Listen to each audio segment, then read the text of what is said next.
Welcome to the Economic Rockstar Podcast with your host, Frank Conway, connecting brilliant minds in economics and finance. Hello and welcome back to another episode of the Economic Rockstar Podcast. And in this week's episode, I speak with Kevin Kelly, co-founder of Wired magazine and a former editor of The Whole Earth Review. Kevin is regarded as a futurist and has written about the economy and also technological advances of the future. More recently, he's well known for his current books, New Rules for the New Economy, 10 Radical Strategies for a Connected World, and The Inevitable, Understanding the 12 Technological Forces that Will Shape Our Future. And after reading The Inevitable, I wanted to reach out to Kevin and chance my arm and see would he be interested in coming onto the Economic Rockstar podcast.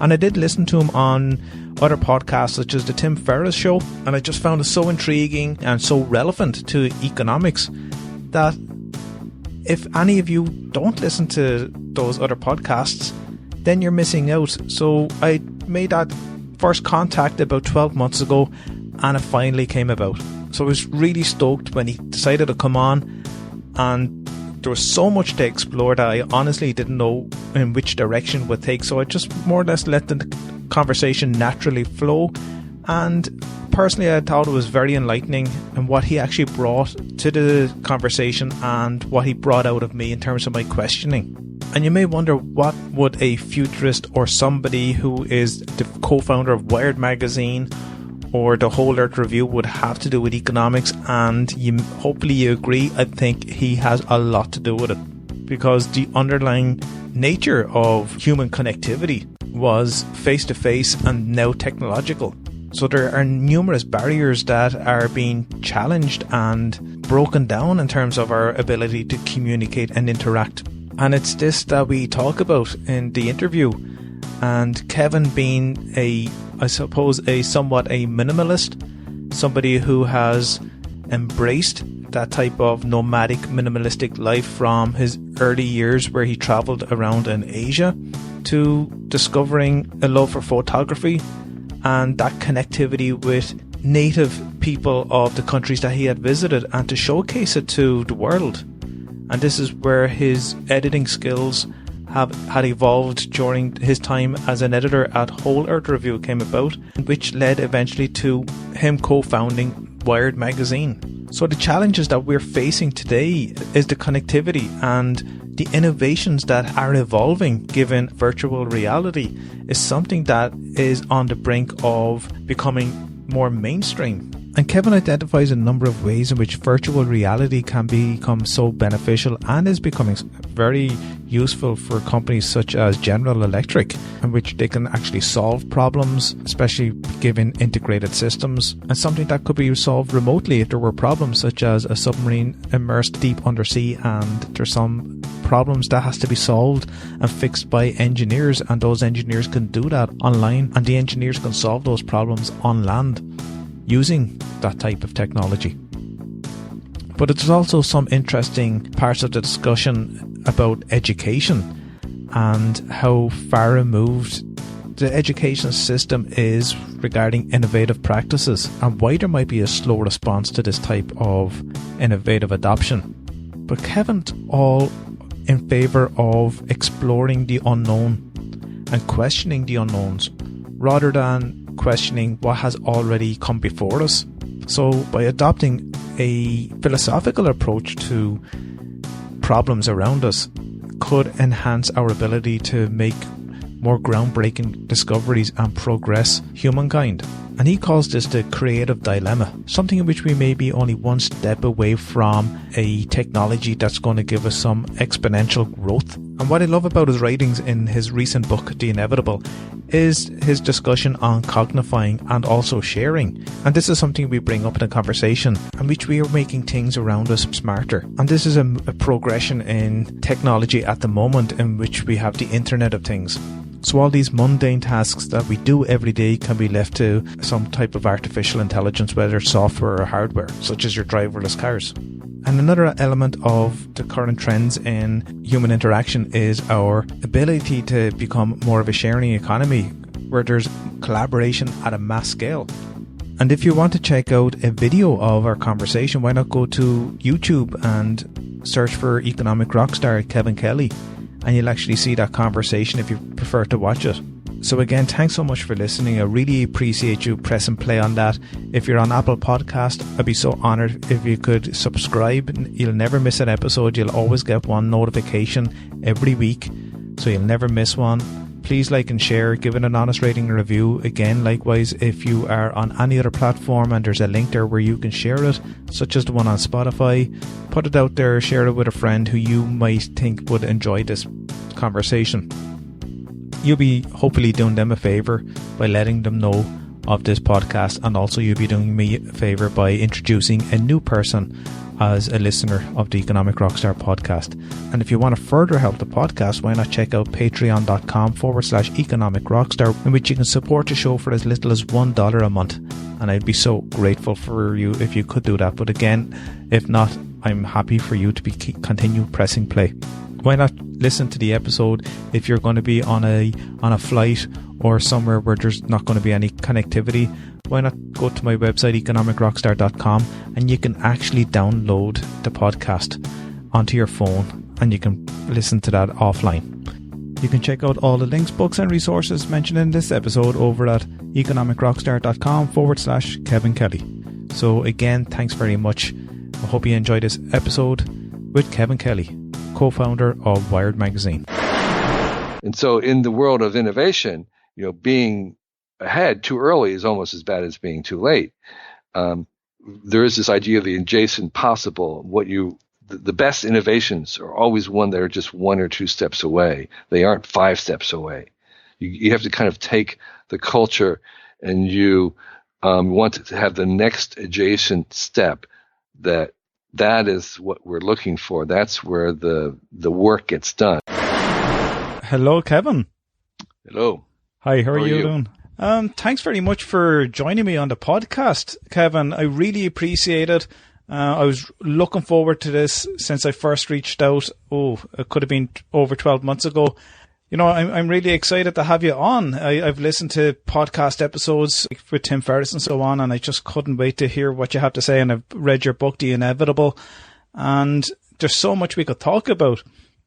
I suppose we could start off with your background and how you found yourself into the technological aspect of your life.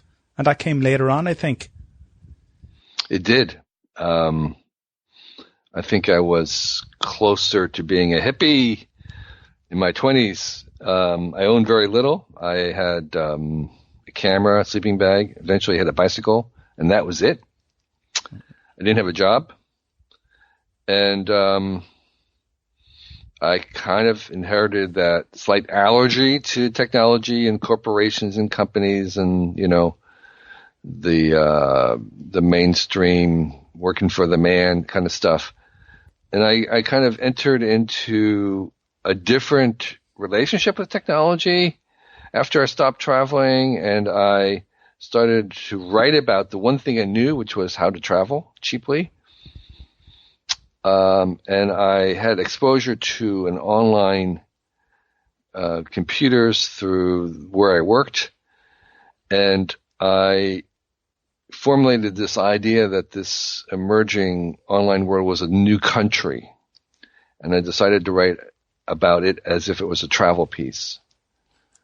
And so I started to explore the online world as if it was a new continent, and like Asia.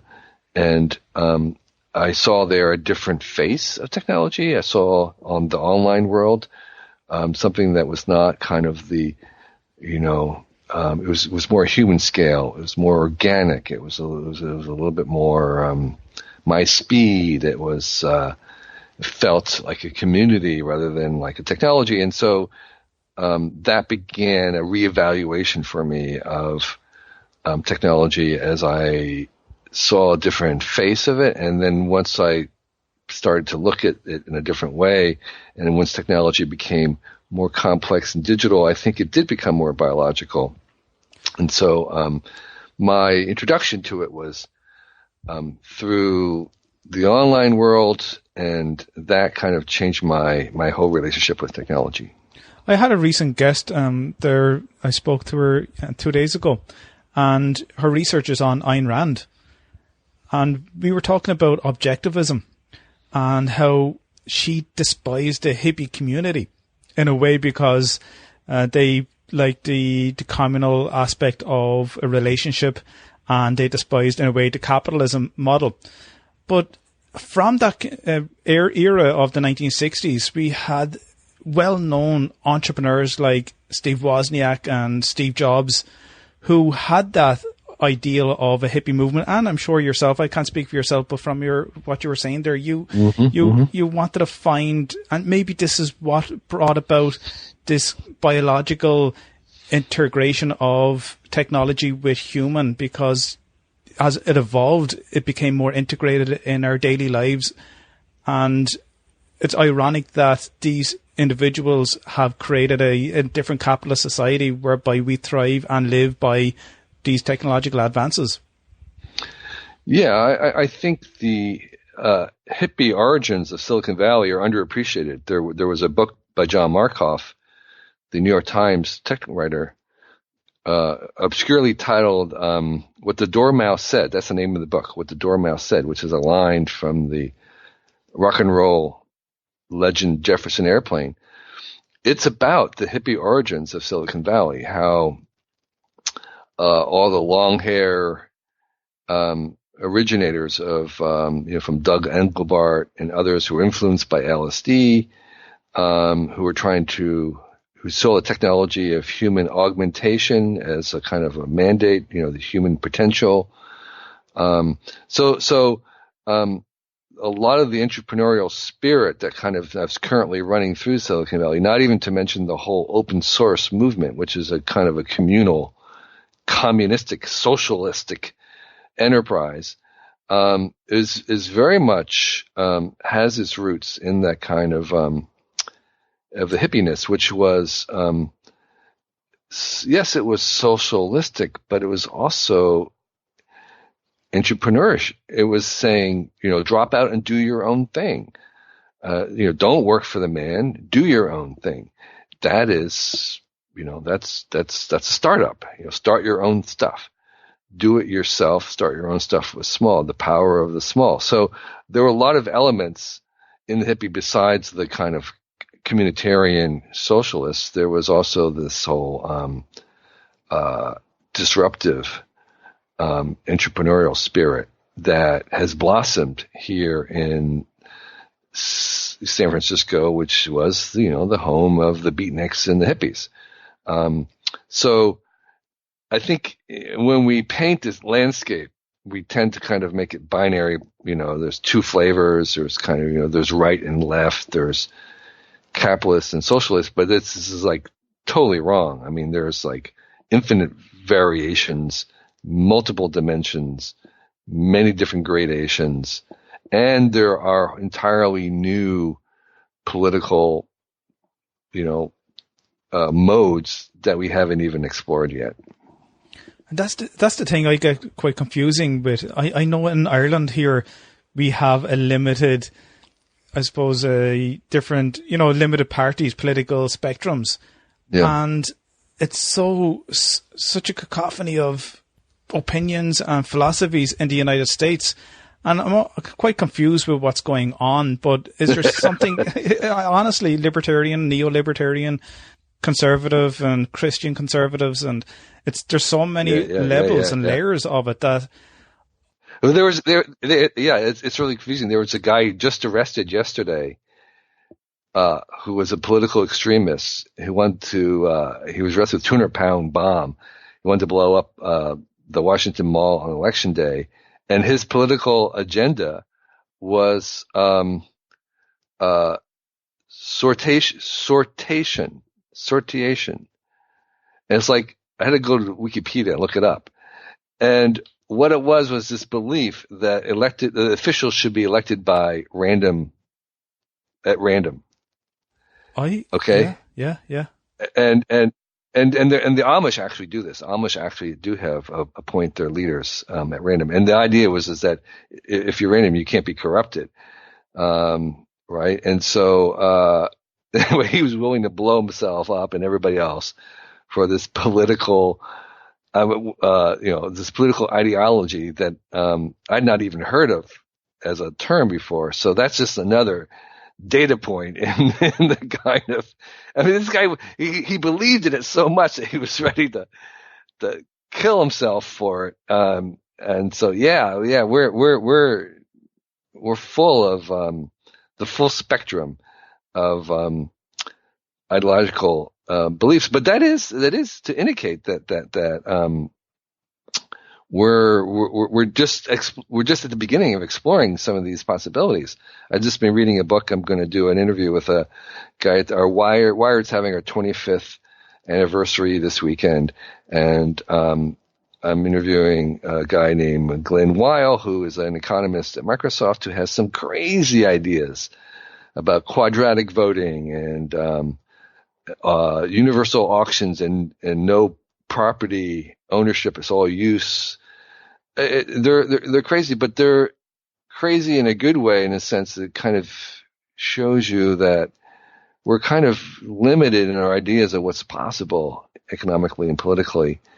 And some of the ideas in the past, the kind of ideas that we have now that work, were considered completely crazy a couple hundred years ago. And so, I think we shouldn't close our minds to way things work, and it certainly aren't binary, whether you're either left or you're right.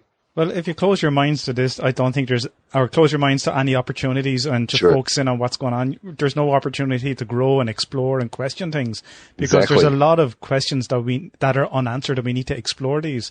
And to be honest, congratulations on The Wired as well, on Wired magazine on its 25th anniversary that you co-founded. And I actually did come across an article, by, is it Ryle? You said you're going to, that'll be interviewing you at the weekend. Wow. Glenn Weil, I came across an article recently, and you need these people not only in technology or science and the medical industry, but also from the educational point of view that is could be considered quite backward, given all the progress that has happened. And the educational sector is typically seen as at the forefront of new ideas, but yet it is at the back of, is the last to change. It is. Why is that? Is it because of the users? Are we, like, I'm a lecturer at a college, but am I waiting for the users to adopt and demand new technologies in a more fluid sense, and then I have to adapt and change for that? Even though I feel I'm adapting to and making use of new technological progress, like the platforms we're talking about today. But we are slow to move. Yeah, education, of course, is a broad subject. You have pre-K. You've got the whole elementary school, which I think is an entirely different thing than high school, which is an entirely different thing from college, and we kind of lump it all together in education. And I think what we're doing or should be doing in those stages are all very, very different. To me, early childhood is more about rearing and developing character than it is about conveying information or skills even. Middle school is something else, a lot more about skills. And so, we really shouldn't be talking about them all together, but we tend to. I think part of it is, it's sort of, there's been enough research in pedagogical studies that we actually know what works. We actually know a lot about how to convey and teach and stuff, but it's people are just very slow to accept some of these radical notions. And I think maybe we have to, we have to prove to people that these different things work. Unfortunately, I think a lot of people's idea of success is also very limited and very narrow. Unless you made $1 million by the time you're 30, you're not successful. It's like, that is just the wrong metric. And there's a whole fashion about education. So there's these brands, the Harvard brand, which is completely disconnected from the actual education that you would get at Harvard. And all people care about is there's a brand that they're wearing the jeans that have the little label on it. And so so it's a very complicated process. I think we know, science knows what it is to be done, but I think there's just, political willpower. It's going to be slow to change. A lot of people have inherited ideas about what success means. And I think that's the one place I would start to change, is to expand what we mean by success.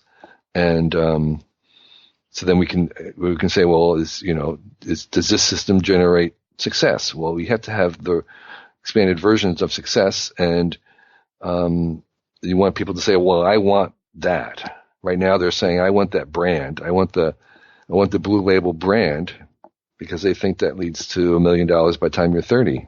Mm. And that, as you said, that's the wrong metric to be achieving. Like, we as humans in this age of technological change, we are losing that connection. Even it's ironic, we are losing that connection, that interpersonal connection that we have at a human touch, and we're connecting more through technology. And what could be very much advantageous to us as humans in the future is to explore the relationship we have with other humans from a kind of face-to-face personal aspect, and enrich ourselves with cultures from around the world. And we could be losing sight of those cultures with the globalization and that technological integration. And you yourself, you're well traveled, particularly in Asia. And I'm sure that opened your mind to find out what it's like to be living in an urban community in San Francisco compared to an urban and a rural community in Taiwan or China or Singapore.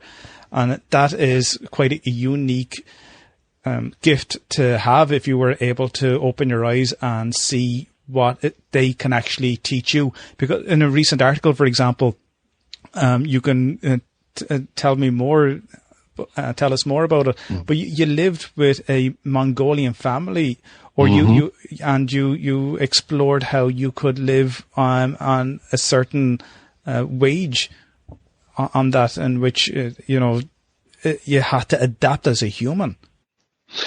Yeah, I think I'm all about trying to expand the possibility space, the space of possible choices, possible technologies, possible livelihoods, possible ways of being. And I think in general, anybody, wherever you grow up, your vision of what's possible is fairly limited. And I'm a huge believer in today, like YouTube, and as one of the many means that people can use to enlarge their ideas of what's possible, both from like what is humanly possible, what humans can do when they're unleashed, the kind of crazy accomplishments they can make, to the most obscure passion, or as we're talking about, the different lifestyles, the different ways that you can live or make a living, are all much greater than you think. And if you travel, you're kind of awakened to the idea that, oh my gosh, I didn't even know this was possible, and here are people living like this. It should then invoke the next step, which is like, well, what else don't I know? How many other possibilities haven't even been invented yet? If it's possible to live as a, as a calligrapher, drawing ancient characters on, as a full-time profession, what else is possible? And so, I encourage people to travel when they're young, especially. In fact, I think we should mandate it. I think it should almost be subsidized. It's so valuable, because that's one of the things that it does, is it opens you up to the many other possibilities you didn't know. And secondly, it also helps you think differently, to understand that there's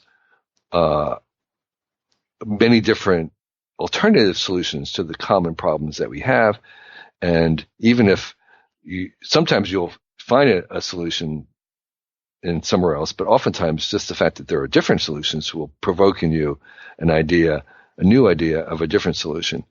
And I think that works on many levels of life, that when you're young, there's nothing better for your education than to actually go to the most remote, different place that you possibly can get to and pay attention to what's happening. Besides the fact that you'll have empathetic relations and understand people are universally the same, that's like that's a bonus almost, in addition to the other things. It's hard to go at war with people when you have spent time in their homes. It's not impossible, but it makes it more harder. Exactly. Yeah. But more importantly, I think you understand the value of otherness, and the fact that in a world where all of us are connected all the time, day and night, it actually becomes really difficult to think differently. Yeah. And again, part of what travel can do is it can help you think different, because that is the engine of innovation, wealth, everything else that's good, is being able to think different. And when you go about trying to make something, which I hope you do, your challenge is going to be to think differently about it. Because if you're just thinking the same, it's not going to be that valuable.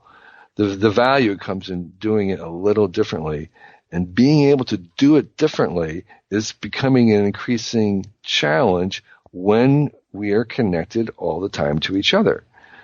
So you have to kind of disconnect a little bit, and then you have to be able to think differently. And I think living in a world where things are being done differently is one of the best ways to help you think differently.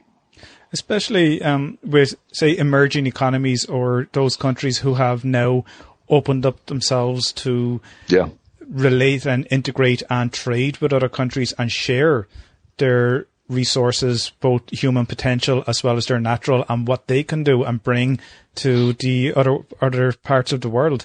And like I know in your book, New Rules for the New Economy, 10 Radical Strategies for a Connected World, you looked at how connectivity is more important than, say, computation, even though, you have this part of your website called Quantified Self, and it is important to look at maybe data and statistics about yourself, or other information if you want to extrapolate into the future. But having that ability to connect and then to communicate could create boundless opportunities once shared. Like the Japanese economy has grown based on Taylorism and other methods of being efficient in the workplace for productivity. And now we have the onset of how we can use technology and integrate it into all types of industries and sectors, and how our economy actually can thrive on this technological advance, which China has now embraced and are, I'm sure, going to bring us some fantastic innovations in terms of, say, medical science or cures for diseases, and maybe even new transport methods or communication methods. And this, with a large population of over 1 billion people, even if I don't know what the data is, 1% of Americans are very innovative and they bring us these changes in technology. Well, 1% of 1 billion is a lot compared to that 1% in, say, Ireland or the United States or any other world. So we are, I'm sure, on the cusp of an innovative wave of something that may be extremely beneficial, that we may even not know what it is yet. Oh, yes. I absolutely agree. I think, for a long time, the U.S. was derided, rightfully, by England and in Europe for being copyright pirates. The U.S. stole and ripped off and copied everything from Europe. And authors like Dickens and stuff were perennially crying and whining and complaining about the copycats in America. And that's the necessary stage to copy. And China and Japan was a copy culture for a very long time. And then they graduated to become a country that was capable of innovation. And China is right on the cusp. They've been an outright copy culture, and they've been like the student who stands in the studio and copies the masterpieces, and they paint them over and over again, and then they suddenly are good enough, and then they're going to do it. And so China is about, and it has already begun to be very innovative, and I've seen the innovation starting to bubble up, and they're going to surprise us. They're going to shock the world in the next 5 years or 7 years, and they're going to make some product that is truly innovative and the entire world wants. And then people will kind of realize that the Chinese are perfectly capable of doing world-class innovation. And then they'll be off. They'll start to do that, and people will chuckle the fact that no one believed that they could do it. But it just takes some time. And like the Japanese, they've sort of come to the American experts and say, how do we be innovative? And the American experts give this real long list of things to do. Like, you need to have science fairs. You've got to have, innovation incubators, all this. And they go down the checklist and they do them all. Embrace failure. Okay. Forgive, mistakes. And so they're just going down and they're doing all of it, and it's working. And so, I think we're headed into a century where China and Asia and India are going to truly become innovative in a different way than the West and America, which is fine. And the world will benefit from that innovation.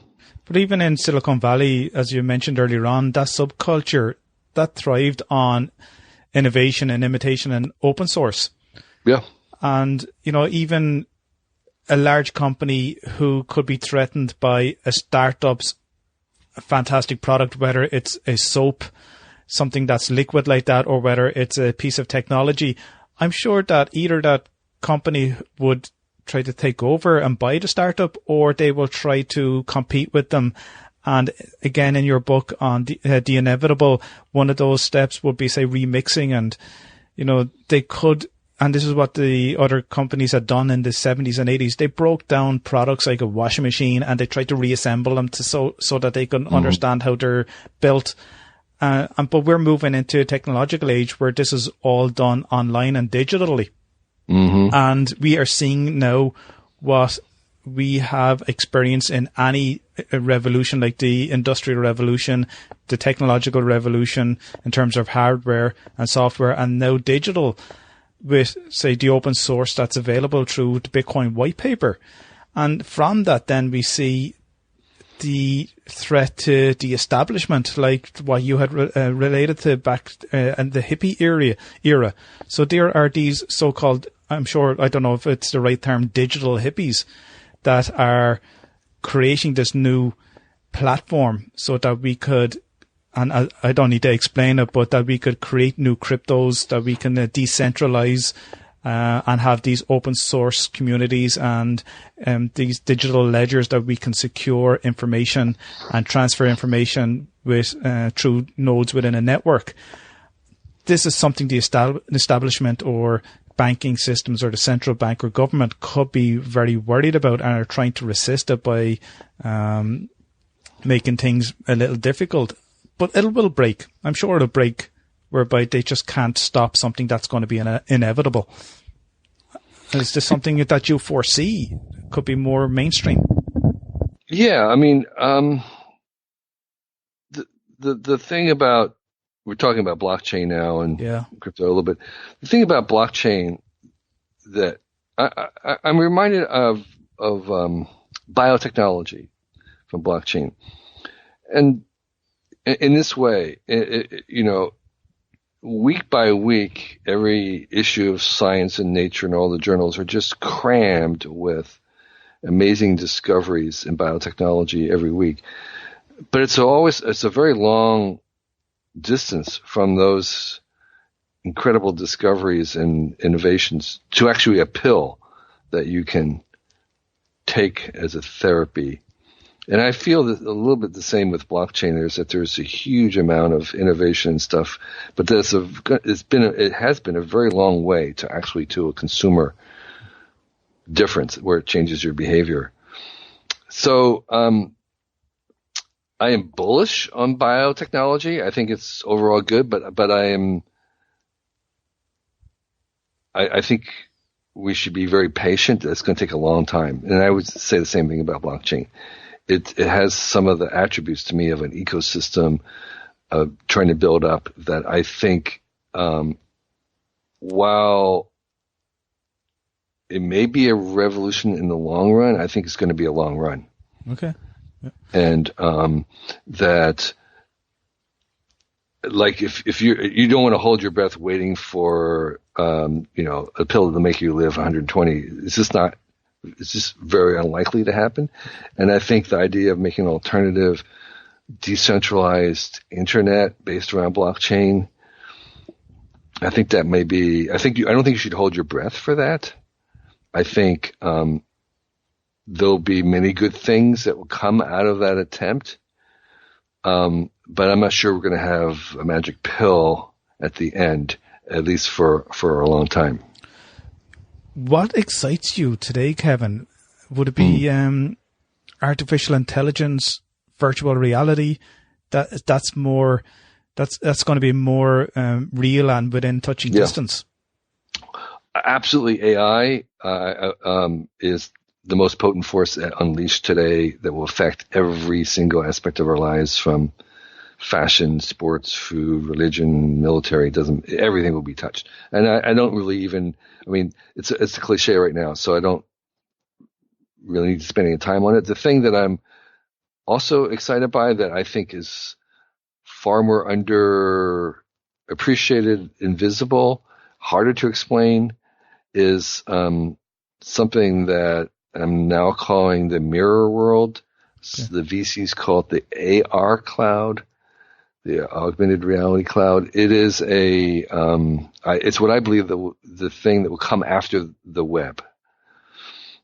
And it's a three-dimensional spatial digital twin of the real world and all the objects that co-inhabits the same physical space as the real world. And everything in it has this digital twin that's coinciding it. And that digital twin, that digital mirror, is a way to engage the real world. So we can use that digital version for all the things we want to do with information. We want to be able to search it, so we can search for places. We want to be able to alter it and annotate it, so we can make footnotes that persist in a place. And so you visit some place, you leave a note, someone else comes by, they see the note, or they see the alteration, or they see the ad, or they see the version that you made in that same place. It's also a way to do a simulation, so that virtual twin can be a working simulation of the thing. So General Electric has these digital twins of all the factories or submarines, power plants that they make, and it's that simulation, that the digital twin is a simulation that's simulating in real time the thing itself, and it can be used to troubleshoot.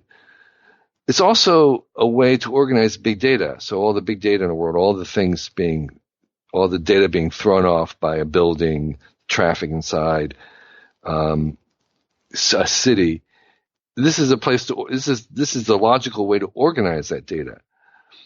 So instead of having file folders, and you actually have a three-dimensional world that is the organizing metaphor for organizing all the big data. And the fourth reason, the last one, is that this is the world that robots and self-driving cars see. This is the world. So all the robots and AIs that we make, this is the version of the world that they're seeing and moving through. that makes sense then for that type of technology in terms of the hardware working within a digital augmented reality or the mirror world that you refer to. Right, exactly. I just wonder, say for example, you mentioned GE with this submarine. Does the parallel world of this AR have to be within that submarine, or could they create a space in a warehouse whereby they could change that submarine to a car or another type of machine, or does it have to be in the machine, the submarine itself? Right. Obviously, it can be both. Okay. It can be both. I mean, it's just a copy. It can be copied anywhere. But so it probably would be both.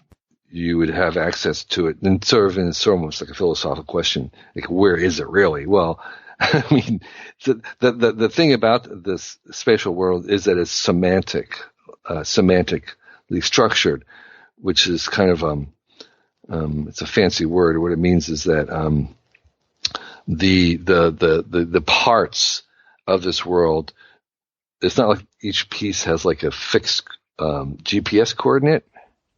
Okay. Or that it has an IP address. It doesn't. It's like the virtual doorknob is connected to a virtual door, which is in a virtual door frame, and so its position is relational. And so the systems sort of have to understand that there's a building facade, and that the facade is made up of windows, and each window has a sash, and so it's a semantically structured world. It's not like there's an IP address like the Internet of Things, where there's an IP address for each window sash or door handle. It's that, the question is like, what's the door, where's the door end, really depends on why you want to know, and you'll get a different answer depending on what your question is. And so, because this is semantically structured, so it's a very sophisticated environment. And so the submarine, of course, is moving around, but the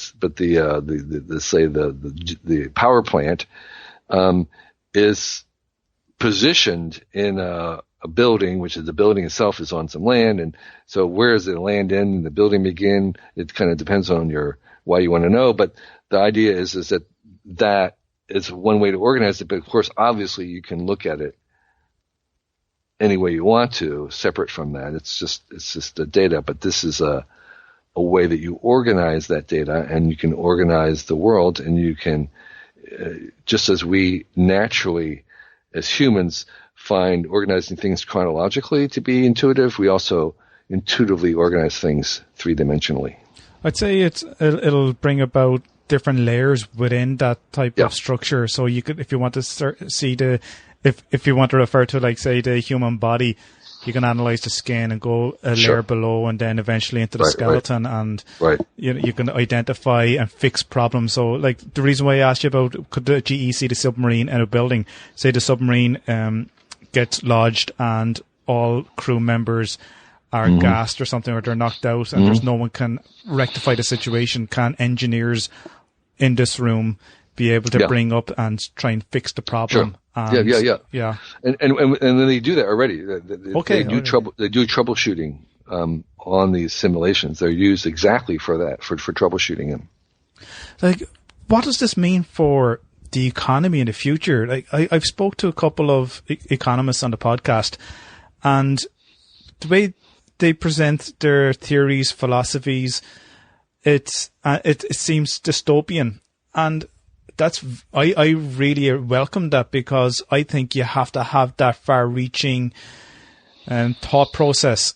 Whether it materializes or not, we don't know, but at least they're putting their name to this type of thinking and finding out where the economy could go by integrating possible technological advances. Now, all it takes is one small movement to the left, such as the butterfly effect, for us to end up with in a totally different type of economy or different type of future based on who discovers the technology today.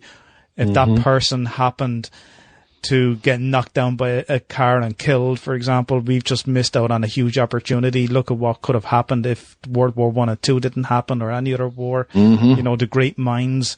Einstein was saved by giving a last-minute visa to the United States. What could have happened there? So there's all these possibilities. And like you, in your book, The Inevitable, you give out a list where it shows, for example, in one of them about cognifying. And that is, it's happening. It's happening now. I question, what's the point with education if we can have answers at our fingertips? So why try and learn something that's already been learned and we know about it? Why not ask questions and create philosophical schools or philosophical thinking and look at all these possibilities and explore them more, like MIT's Media Lab or different schools that are, or startups that are questioning, people who have skin in the game, who are looking to not work like what you did, not work for somebody, but look for something yourself. And if that takes a long time, it might bring about that fulfillment that you're enjoying, right? But hopefully the breakthrough you crave for. So, you mentioned my book, The Inevitable, which absolutely has in the title the idea that there's some inevitability in technology. And my previous book, What Technology Wants, which is a theory of technology, I actually did some research, because one of the claims I make in What Technology Wants is that technological development follows a natural developmental process, that if you were to visit many planets in our own galaxy that had civilizational technology, that they would probably go through a very similar stages, discovering electricity and then going, radio and wires and the internet and stuff like that. So I would say that in a certain sense that once you've invented electricity, that the internet was inevitable. And once you have these other kinds of technologies, that AI is inevitable. And that actually doesn't, and that simultaneous, independent simultaneous discovery is actually the norm. That if you bus knocks over Steve Jobs, they'll still have smartphones, and that in fact they did some research about Einstein, and that if Einstein had been killed or not been there was a couple other people right behind him, maybe probably not in the same year, but probably within 7 years, who would have had the theory of relativity. And so, yes, it's like blockchain, Satoshi, probably someone would eventually come to blockchain, even if maybe not the same time period. Maybe it would have been another decade, but someone will have gotten to blockchain. In fact, I recently asked George Church whether there's a possibility that actually somewhere in the genetic code and genes there actually might have been a blockchain hash function somewhere. It's not impossible that and they're like biological markers, is it? Yeah, exactly. That like most other things that we have invented, that there might have been a natural analog of blockchain somewhere in the genome. The genome was so complicated that we're just beginning to understand it. So I don't know if that's true or not, but it's a possibility. And the point though is that I think that there is a lot of inevitability in the larger forms of this technology. The specifics are always inherently stochastic and unpredictable. We cannot predict them. The telephone was inevitable. The iPhone was not. Four-legged quadrupeds are inevitable in evolution just because of gravity. The zebra as a species was not. Social media was inevitable given everything. Facebook, the particulars were not. So the particulars are inherently subject to the butterfly effect. But the larger forms, the genres, are inevitable. And so I think blockchain, cryptocurrencies were inevitable. We go to other planets, they're going to probably have them. But Bitcoin as it was constituted, the particulars, Ethereum, those were not inevitable. Those were specifics, and those specifics make a difference to us. The actual character of whether something is whether the internet was inevitable, but whether it was transnational, open sourced, proprietary, commercial, that those weren't. It could have been any of those, and they would have made a huge difference to us. So I'm saying our choices matter, but they only matter in the specifics. The general contours, I think, are a little bit more predetermined. Just when you said about the genome and there was a blockchain, I just started thinking, like, all our actions, everything that we do on Earth, is that built into our kind of like our matrix, the DNA that we have, and we're only kind of creating a more tangible experience of what is expected of us as a human species. You know, I suppose this is a philosophical question.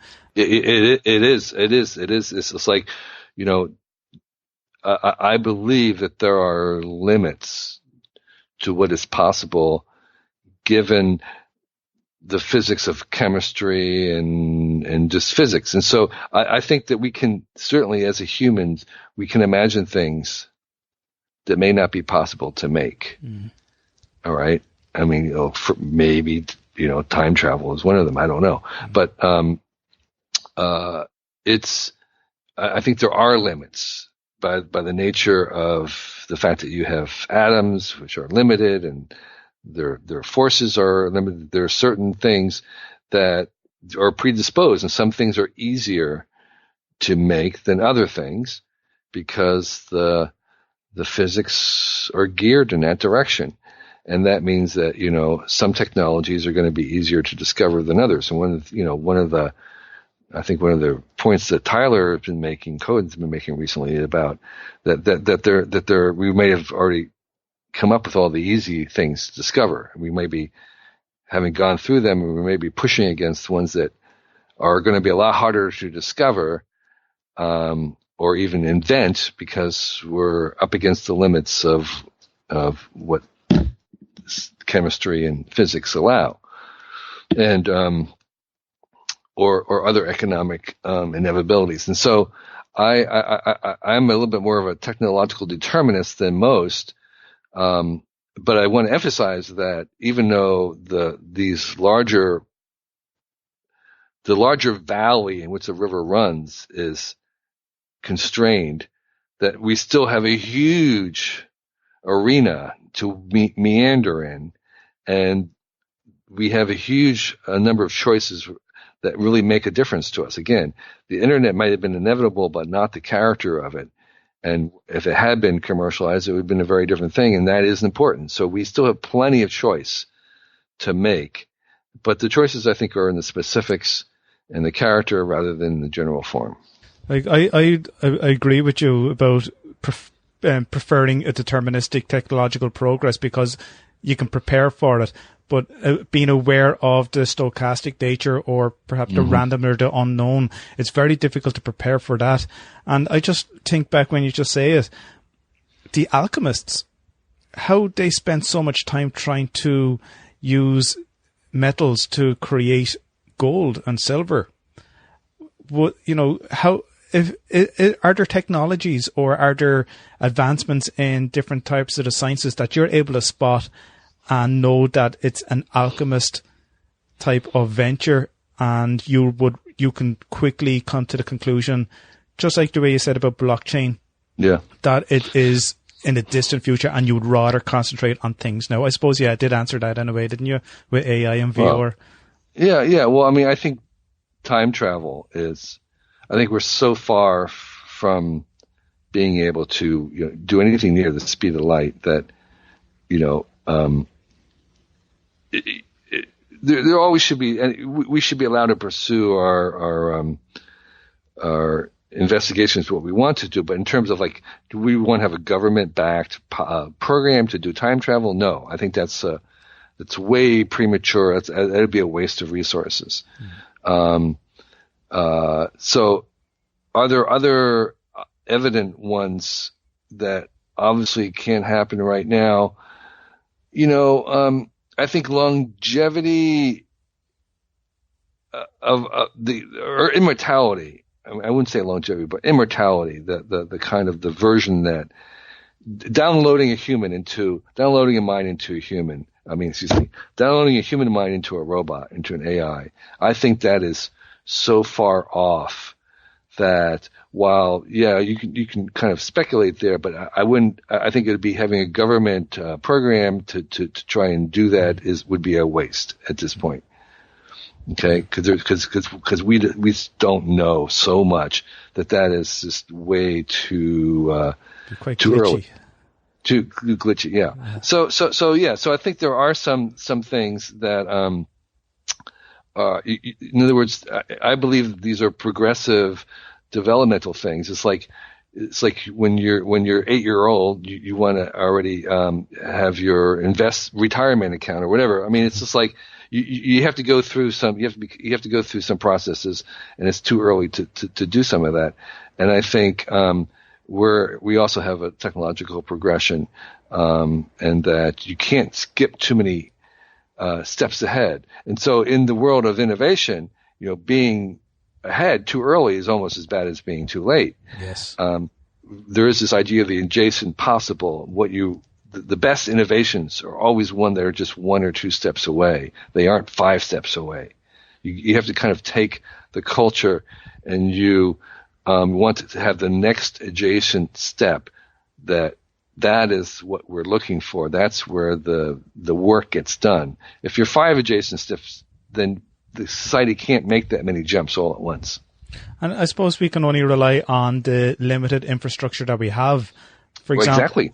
And then you have the internet, which is a limited infrastructure, but it still gives us a lot of possibilities. And again, in your book, you mentioned about sharing and how we would access and share even tangibles, not only intangibles like music or whatever, audiobooks, but we are moving into a sharing economy, and only for the internet we have Airbnb, Uber, Lyft, and whatever other elements like businesses are being set up to have more of a communal type of a shop whereby people can borrow a lawnmower without having to own one. Sure. Laundromats were probably one of the first things that had set that up. Yeah, and there's companies that do subscribe. The idea is you shift to a subscription. You subscribe to clothing, where you wear clothes once or twice, and then you pass them on. They're cleaned, and someone else wears them. And so you could kind of imagine, a digital nomad living a life where you technically don't own very much, and the smart environment around you is providing your needs, like the old hunter-gatherer who's gliding through the forest, carrying nothing. They pick whenever he or she needs a tool, they find something in the environment and they make the tool, they use it, they leave behind, and they move on. And so we could have this version where the environment is so smart, it's anticipating what you need even before you know it. So it's delivering something to you the moment that you need it.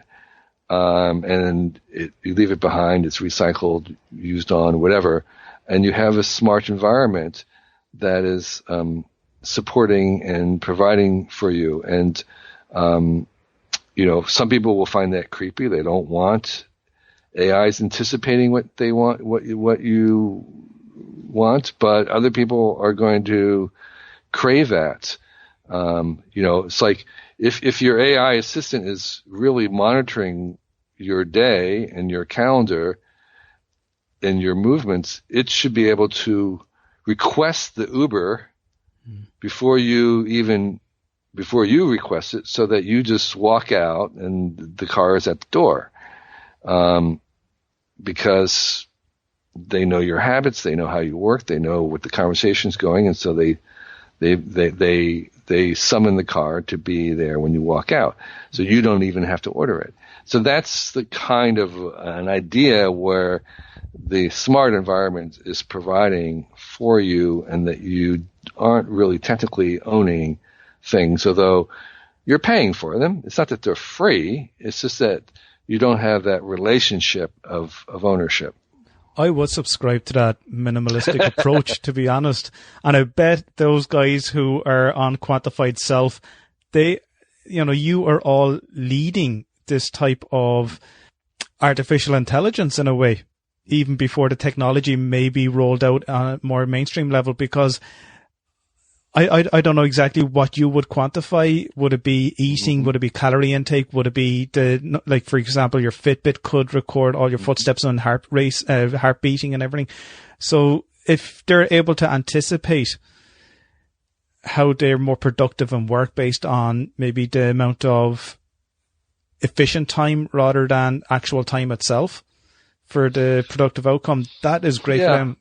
Yeah, see, the one I'm agreeing with you, but except for the one thing about efficiency, I think efficiencies are for robots. I think humans should not be concerned with efficiency. Well, no, but what I mean by if they're able to quantify themselves and they know about efficiency in a way that they're leading this AI revolution that they can pass on to artificial intelligence, so that they don't have to worry about those quantified self that the AI will actually track, like Alexa, for example, with Amazon. Exactly. Yes. No. So there's always a little bit of an art in the quantified self. Is how much do you want to pay attention to the information so it can change your behavior, and how much of it do you want to be automated?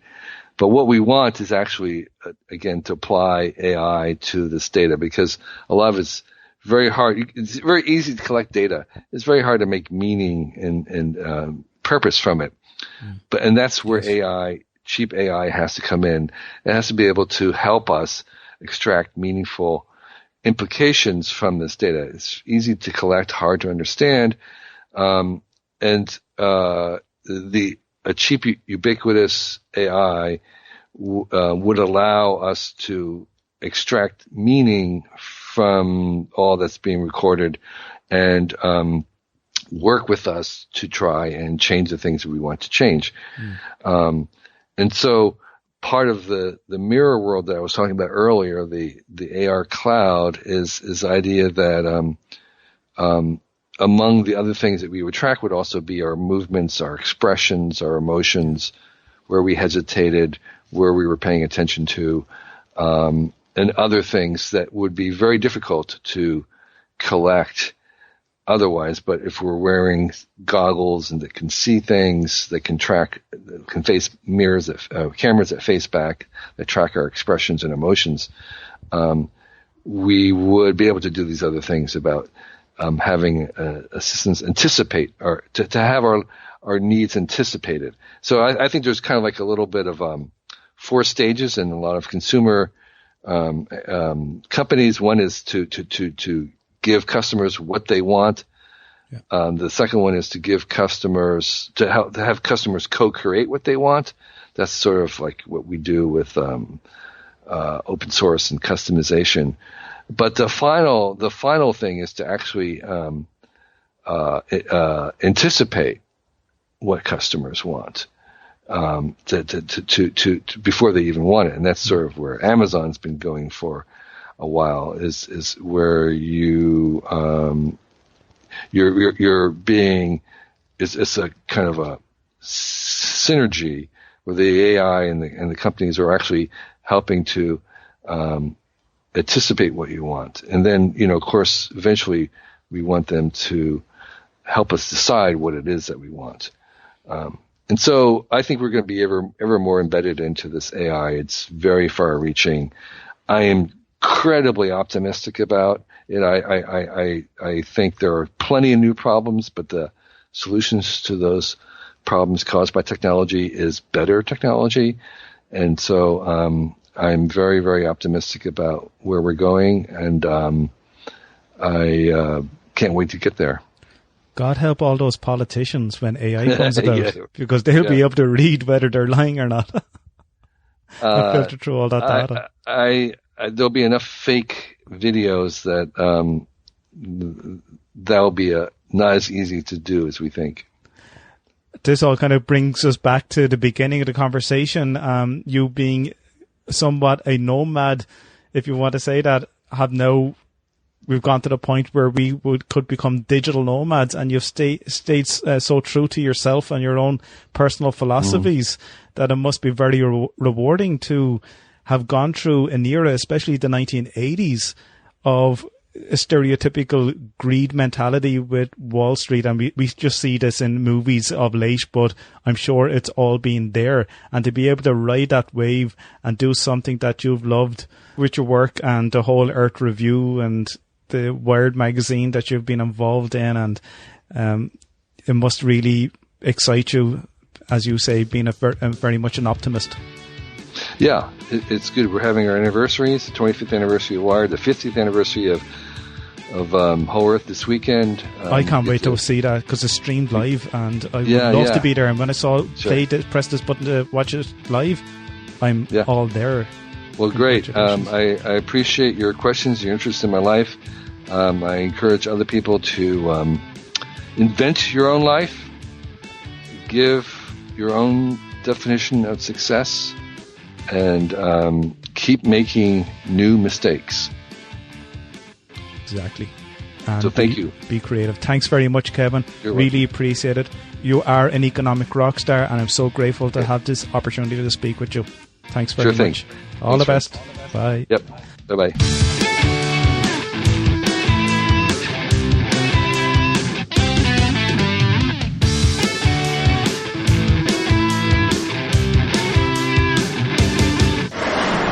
Economic Rockstar is a free podcast that does not exclude anyone from listening as long as they have a device to listen, download or stream. I have many listeners from all parts of the world, and I truly am pleased to know that the Economic Rockstar podcast unites all of you through the common theme of economics. I strive to commit to releasing an episode each week and aim to develop Economic Rockstar into much more than just a podcast. Patreon is a platform that gives you, the listener of the Economic Rockstar podcast, the opportunity to express your appreciation of the show by committing a financial reward for as little as $1 a month. Patreon allows me, the creator of the Economic Rockstar podcast, to be rewarded and paid by you so I can continue with the running costs of the show and to reinvest and expand the podcast into other platforms or mediums in the future. To find out more on how you can help the Economic Rockstar podcast and have your name added to the supporters list on my website, please check out my Patreon page at patreon.com/Economic Rockstar or visit the supporters page on the Economic Rockstar website. If you enjoyed this podcast, why not leave some feedback or comments on the show notes page on economicrockstar.com, where you can also sign up and be a member of the Economic Rockstar community. If you're listening to this episode on iTunes or Stitcher Radio, I would love to have some feedback and for you to leave an honest rating and review, as this will help with the rankings of the show so that more people can find it. If you're listening on the website economicrockstar.com, make sure you check out the back catalogue of all previous episodes and interviews with some amazing professors and authors at economicrockstar.com/podcasts. Thanks for listening, and I really appreciate your loyal support. I know how much you love audio, so why not get a free audiobook with Economic Rockstar today? I've teamed up with audiobooks.com to bring you this amazing offer. Visit audiobooks.com/rockstar to download your free audiobook now.